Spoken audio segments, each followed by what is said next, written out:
या ठिकाणी महसूल असेल तर वन्यजीव रक्षकचे या ठिकाणी कार्यकर्ते आहेत. काय सांगाल नेमकं कसा प्रतिसाद होता, काय काय सुविधा होत्या? सुविधा 4 वाजता ड्रिल चालू झालं आणि आपली वन्यजीव रक्षक मावळ संस्था असेल किंवा आपदा मित्र म्हणून आम्ही काम करतो. तर प्रशासनाच्या वतीनं आम्ही इथले स्थानिक असल्यामुळे आम्हाला सूचना देण्यात आल्या होत्या मॉक ड्रिलविषयी.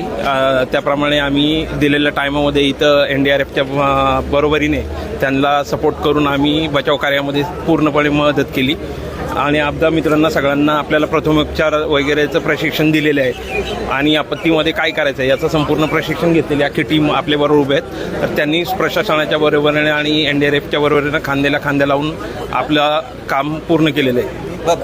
अचानक एखादा दहशतवादी हल्ला झाला न हो तर आपल्या या तळेगाव दाभाडे नगर परिषदेचं जे हे मॉकड्रिल या ठिकाणी प्रात्यक्षित केलं तर कितपत खरं उतरेल?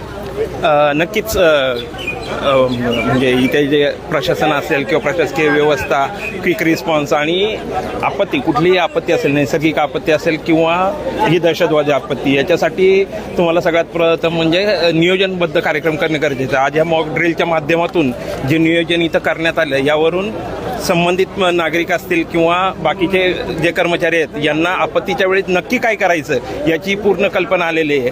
आणि या अनुषंगातून आम्ही असं सांगू शकतो का कुठली आपत्ती आली किंवा युद्धजन्य परिस्थिती निर्माण झाली तरी त्याच्यासाठी आम्ही तयार आहोत आणि आपले नागरिकसुद्धा तयार आहेत. तर नागरिक या ठिकाणी तयार आहेत. अशा पद्धतीनं इथला हा